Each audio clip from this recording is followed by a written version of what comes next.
Welcome you guys to the very first episode of the Comic Vines Battles.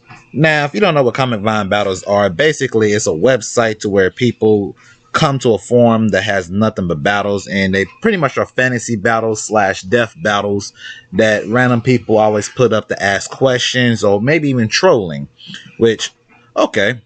But I decided this to be the very first episode of what I will do is take a look at the battles that they decide. We'll take a look at some of the battles that I know of both characters or so. Put them out here for YouTube, and y'all let me know in the description. I mean, not in the description, in the comment section. Let me know, in your honest opinion. Don't be biased. Don't be dumb. Who you think will truly win a matchup? Now, the first one I see on here, this was posted about 6 years ago, but I ain't, whatever. It's okay. It is Madara Uchiha from the Naruto universe versus Nappa from the Dragon Ball Z universe. Now, let's go ahead. I'll put this out right now. There's hardly any animes out there that can match Dragon Ball Z's raw abilities of fighting, but it's always fun to see them going up against certain characters and things like that, because that's what we do when it comes to death battles and like that. So first off, let's talk about Nappa. So Nappa from the Dragon Ball Z verse, when we introduce him, he is pretty much the sidekick to Vegeta. Now Nappa does have his own very strong character himself. He is a Saiyan from the planet Vegeta, so he's very powerful. They said he's around 6'10", which that's very, very, very tall. And I believe it is, let's see, he's a mid-level soldier. He might be in the high class, maybe not 1000% sure on that. He might just be mid-class, who knows. But Nappa, from what we know from the very beginning, Nappa acts pretty dumb when it comes to fighting people, based off the fact that his power level is such higher than the ones that he's ever going up against, which makes him super cocky and like, I ain't got to do anything. I'll just fight to my heart's content or whatever. And that's fine and all up until someone actually gets him. A perfect example has to be Krillin throwing one of his Destructo discs at Nappa, and Nappa was planning on catching it because Krillin's power level was weaker than his. But if Vegeta was not there to tell him to dodge, Nappa would have been dead. So that's always fun to know about Nappa himself. He pulls up. He's a very destructive person with his abilities and stuff like that, strength-wise and things of that nature. And I think his power level is lower than 8,000 that I know of, because in the manga of Dragon Ball Z, they said Goku's power level was over 8,000, and he was shocked to see that. He was like, "What? Over 8,000? That's too much." And of course, in the anime, it's over 9,000. He's like, "Over 9,000? That's impossible. The thing is broken." It's like, nah, it's not broken, dog. It's literally, that's what it is. Trying to take a look to see if I can find his power level. Then they said the power level statements from the authors in the guidebook said his power level is about 4,000, which makes sense because Goku at 9,000 devoured this man. He easily destroyed him, made him look dumb and everything like that. And of course, Vegeta can easily destroy him also with no competition. His abilities, he can fly, of course. His Kai blasters, that's normal for the Dragon Ball Z universe. He has volcano explosion. Basically, he raises his right hand index finger and middle fingers up, releasing a white exploding wave. He had blazing storm. Basically, he can pretty much raise up the same storm. Pretty much, he can break people's arms. He's known to do that. I guess he had eye lasers. I kind of forgot about that. Finger beam. He has a break cannon, which is pretty much an energy blast out of his mouth. And of course, if there's a full moon available, he can transform to a Great Ape. Now, I'm not too for sure if he has complete control over the Great Ape transformation, but he might have complete transformation. I think in the video games he has complete control over his mind. But we've never seen him actually do it in the anime or manga, so we cannot actually use that. So around this time, let's say Nappa was pretty much a Moon Buster Plus at this time period. Probably small continent, maybe. I'm not super sure how to rank power levels like that.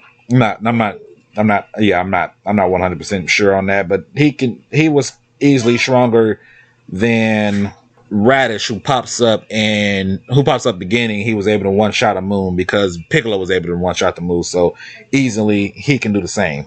Now his opponent, Madara Uchiha. I really don't need to look at all his information like that because I know this man like the back of my heart. This is one of my favorite characters from the Naruto universe. But Madara Uchiha is pretty much one of the gods of Naruto's in the original Naruto series, Naruto/Naruto Shippuden. Basically, he was known as the strongest. He's pretty much known as the strongest Uchiha that ever lived, without including other things that happened. He has his fighting abilities is unmatched. Basically, in the Naruto verse, the Hokages are known as the strongest. The Kages are known as the strongest ninjas in the world, and he was able to body all five of them by himself. Granted, he was Endo, which means his body regenerated, but even he said that having an Endo body makes it no fun. It doesn't feel like he's in real battle because it revives itself too much. But Madara Uchiha, he has ridiculous abilities, fighting abilities. First off, let's start about one of his things that's going to keep him in his battle. Have to be his Sharingan. Basically, the Sharingan allow him to see the flow of chakra, traps, illusions, hypnosis, all that. He can read movements and mimic them and predict the outcome predict their outcome in order to avoid attacks. If you use hand symbols to use a jutsu or so, he's able to copy those easily. He has the abilities to put people underneath genjutsu, pretty much a hypnosis type deal. And his is at the max, which is the internal Monday Kill Sharingan. With that being said, it means he's activating to one of the strongest, I'll say probably the strongest defense in the Naruto verse, which is a Susanoo / perfect Susanoo. The perfect Susanoo is pretty much like a giant ninja, not a giant ninja, a giant samurai guy that's pretty much a shield that can also attack. So it's like the ultimate weapon that Madara can pull out anytime he wants to, and he has perfect control of it. Now, the power wise on that, I have no idea. And a lot of the video games and things like that, him pulling out his sword of the Susanoo, of the perfect Susanoo, was able to cut off mountaintops easily cut off a lot of mountaintops, multiple mountaintops. That's just mountaintops themselves. It rivals the Chinchirikis, and I'm not too sure where they rank at. So I'm not 100% I don't know 100% how strong a perfect Susanoo is supposed to be, but I'm pretty sure they're pretty OP. And lastly, Madara did end up gaining the abilities known as a Rinnegan. Now, the Rinnegan allows them to spam more things, to gain more power. So basically, the other character that we know who had this was the 6 paths of pain, and each pain, which was 6 different versions of them, had an ability from the Rinnegan. You had the outer pain, which is pretty much the primary power. It enables its will to conjoin powerful chains that combine any creature to anything and suppress their powers, or chakra rods that can diffuse the wielder's chakra. The wielder can control anything and anyone infused with his chakra and use his powers through them, share their vision, and rig the receivers with chakra chain. The Diva Path allows to attract and repel anything. It could be objects, people, attacks, but it does that. So I think that was, if I'm not mistaken, I think that's, no mind. Go ahead, no mind. The Ashra Pain, it is basically a weapons pain, so it can use cannons, missiles, rocket punches, things like that. There's an animal pain. It can summon giant beasts under the will's control.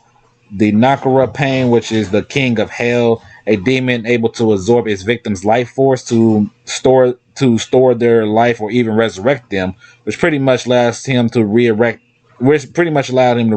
anybody. The Plethora Pain, it absorbs chakra directly from people, from the victims, or counsel attacks. And of course, the Human Pain, the power to read a victim's thoughts and rip off their souls. So Soul Rip pretty much GG. And Madara was able to awaken that Rinnegan at the end of his life, so he will have it in this battle. There's no way to take that away from him. He has that.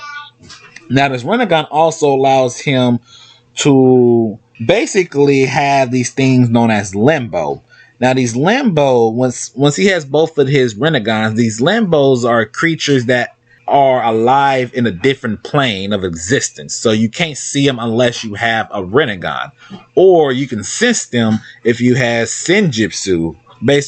So it's either you have one of those that you can counteract those limbos. Now, if you don't have either one of those, then it's GG. You might not be able to actually survive that, quite honestly, because I don't think many characters can actually stop it. And from the Naruto verse, it was only the main character Naruto and Sasuke that was able to counter those with their abilities. So other than that, shout out to my boy Insane Arcadesman. He said that he probably think Gon and Killua from the Hunter x Hunter verse can use one of their abilities to maybe sense it at least, but not be able to actually fight off of it and things like that. So with him being a Jinchuriki, Madara's all those abilities from Madara increases. He's an excellent hand-to-hand combat. He's of course, if you go to YouTube, you search on YouTube, Madara versus the Shinobi Allied Forces, the man pretty much one-shots everyone there. That showcased his skill sets as a ninja himself. His fireball jutsu, his fire attack releases. They had to get at least 10 guys to counter one guy's fire attack. He's a monster. He's just a monster all around, very all around. But however, when he goes, so now that we have brought out both characters and we know what they're able to do, who actually wins this fight? Now, naturally, easily, I'm going to have to make this controversial. Easily, I'm going to make this controversial. Why? Because that's what I do best. I will actually put money if Nappa comes in and immediately attacks Madara without holding back, Nappa wins GG, no competition. However, if he decides to play around, toy with Madara Uchiha, he will lose this fight. So, main reason why. Madara would know how powerful Nappa is based off of his speed, power, and strength, all that easily. That's why I said if Nappa just comes in and do business and kills him off the bat, he'll be good to go. So Nappa wins if he's serious. If he's not serious, Madara will win based off those limbos. Those limbos will be able to stop Nappa, and Nappa's too dumb to realize what's going on. So with him being dumb to not realize what's going on, Madara will come in and pretty much either soul rip him, slash his face off. He'll do something crazy that would give him the win. So once again, in this battle of Madara Uchiha versus Nappa from the Dragon Ball Z verse, if Nappa is serious, Nappa wins. If Nappa toys around, Madara wins. That's it. What do y'all think? Let me know in the comment section. And let me know. And I'll see y'all on the next battle fight.